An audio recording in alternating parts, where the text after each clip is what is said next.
There is a very large record set for African American genealogical research. This record set is indexed and searchable as well.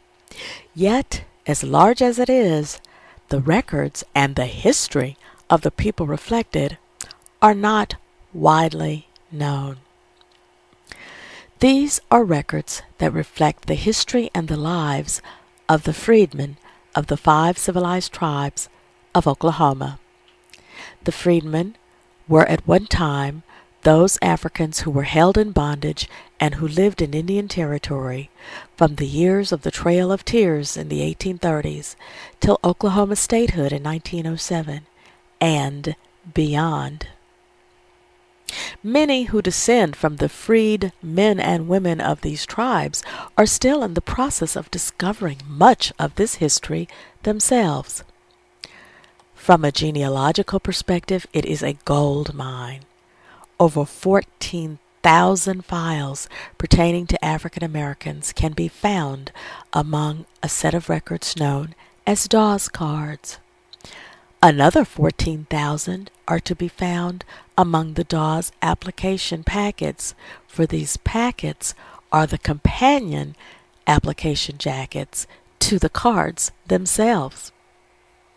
The documents are name-rich, including enrollment cards, extensive interviews, and in many files, birth affidavits and marriage records, many of which predate Oklahoma statehood.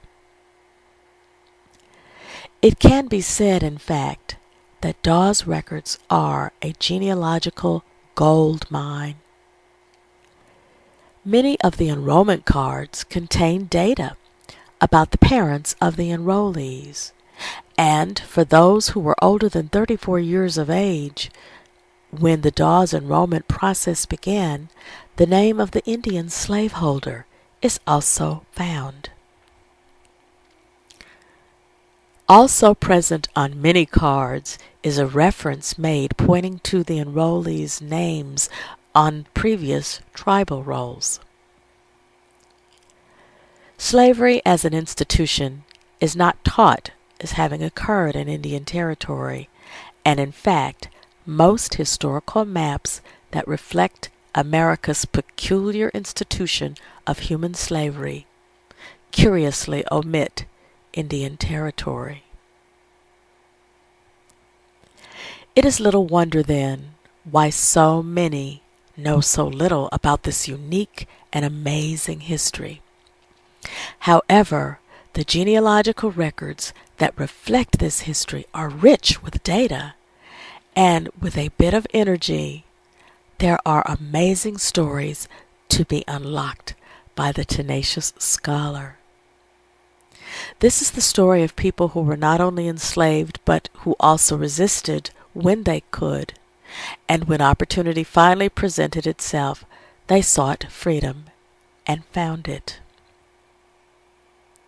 These were people who came with the tribes and who remained on the soil when freedom came and went through the same land allotment process.